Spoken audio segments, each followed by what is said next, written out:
Hey, what's going on, guys? Gonna do a market overview for August 24th, 2016. Um, Real nice move today in the market. We'll go ahead and start off with futures backslash ES here. Do a little something different. I got this nice channel drawing here that we're going to look at today instead of looking at different trends and stuff like that. This will give you a good idea of where we can expect some bounces and some support resistance without really having to look too in depth. So what we're going to go ahead and start out by looking at is, I went ahead and drew this channel, this top of the channel from 720 high around 2169, and just went ahead and extended it up. You can kind of see it has put in, it follows these highs really nicely. Each high put in, we did not reject from the upper trend line on this previous high at 2191. So let's go ahead and put in a price line there as a line to watch for. You can see though it works really nicely how this purple line in the middle here, they're all percentage levels, and how the chart really follows that, bouncing off of this 50% channel regression line from the top. Then you got the 25% channel here, as once it hits the 50, tends to act as some kind of resistance here on the way back up, and then again the 100% line acting as total resistance. So what we kind of got here is we fell straight through all these lines today. We did get a slight bounce here at the 50% line, which was at 2179. So we got to pop a line there, and then we sold off late in the afternoon all the way down to what I was kind of looking for after Tim had pointed out the 2175. We saw the 2168 show again, which was the low that we put in back on 810, and then again roughly the low we put in after we put that all-time high in last week. So that's what we're watching for here. Bounced off real nicely. We got a lot of buying pressure up into the end of the day. Basically what we're looking for is a capture back above 2175, which was the point that we really started the sell-off, and then we got 2178 followed by 2181, which 2181, 2082 was a line that we needed to get over today. So that's what we're looking for on ES. As Tim had talked about, we completed this head and shoulder that he had going on here after yesterday. We completed the inverted head and shoulders. So we'll see if we get a bounce or if we continue to fall. Basically, based on this chart, I would expect a bounce back up to around 2181 and see how it goes from there, if we're going to get long or we're going to get short from there. The next thing we'll go ahead and look at is Facebook. So went ahead and drew some new lines in here today. Looking at a little bit of a longer time frame on the hourly, we still have this upper trend line here that is continuing to reject almost every single day. And then we do have this lower trend line that is acting as support. We did get a nice move the other day up into the 125 range, but then came right back down to the 124.48, which was the resistance this morning. And then we went ahead and just sold off.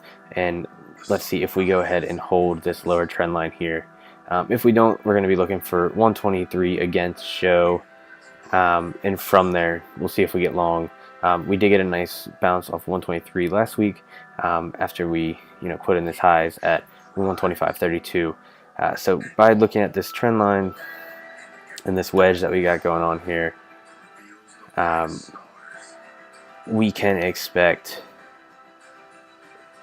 that we're going to get a move here. Which way, I'm not exactly sure. RSI on the hourly is currently extremely oversold at 23, so I would think as a technical, we're going to go ahead and get a bounce. We can go ahead and see if we got any divergences setting up here on Facebook. Based on the hourly time frame, nothing really here. Slow and fast stochastics are both oversold, and they have a tendency to bounce right around the 10 mark, which we are at currently on Facebook. So looking for Facebook possibly tomorrow to get a nice bounce.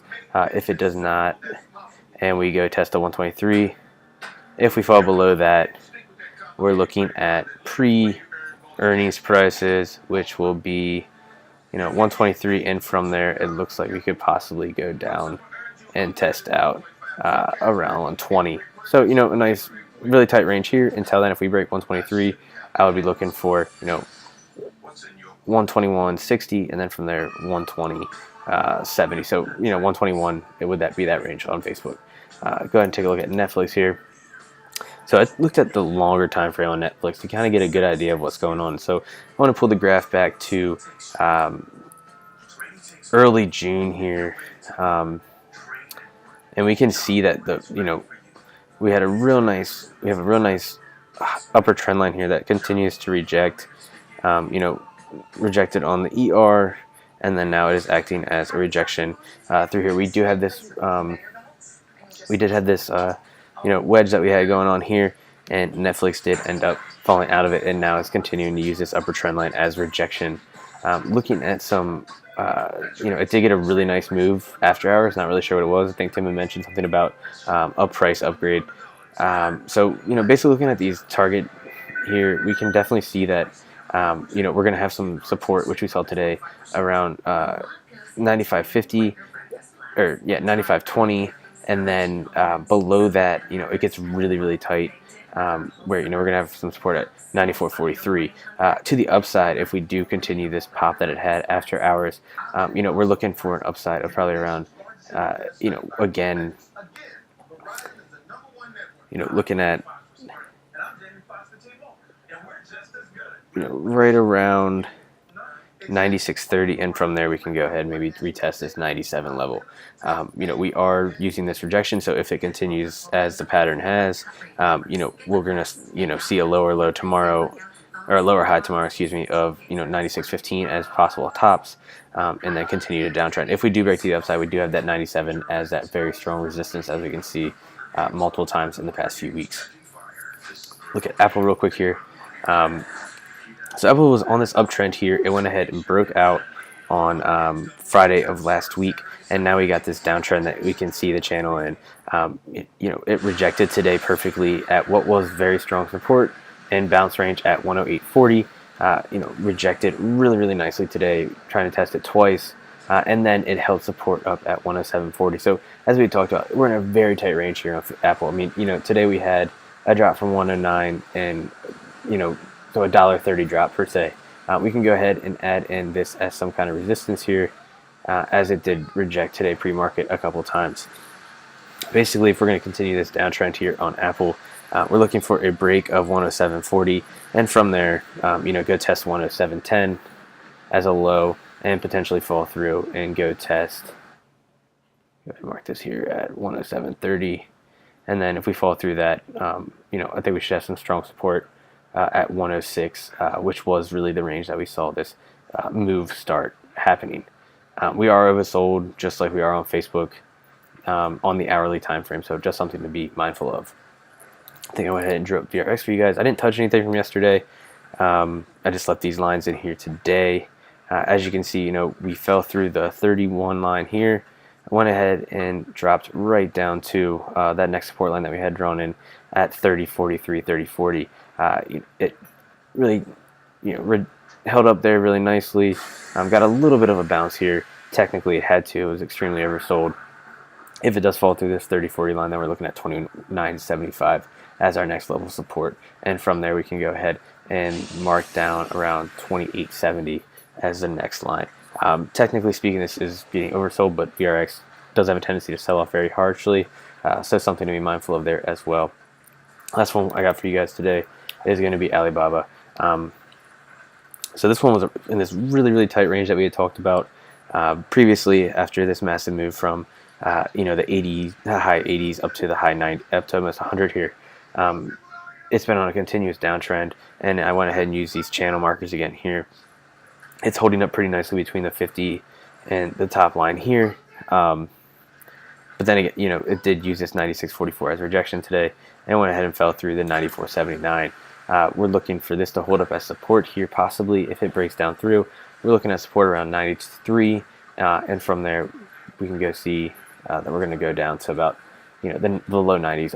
As Tim had mentioned a week or so ago, 93 was the target range here, so we are getting very close to that Technically, again, hourly is oversold, but if we went ahead and looked at the daily time frame,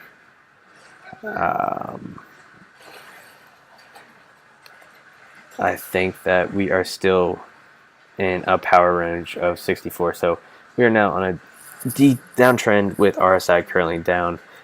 We have not had an EMA cross yet, but something to be mindful of as we are just falling right through all these support ranges today. The next one's going to be at 93, and from there 91, and we do have this very large gap here to close between roughly 87.75 and 91.21. So something to be mindful of on the long term. All right, guys, that's what I got for you guys tonight. If you guys have any questions, go ahead and reach out to me and let me know. All right, take it easy.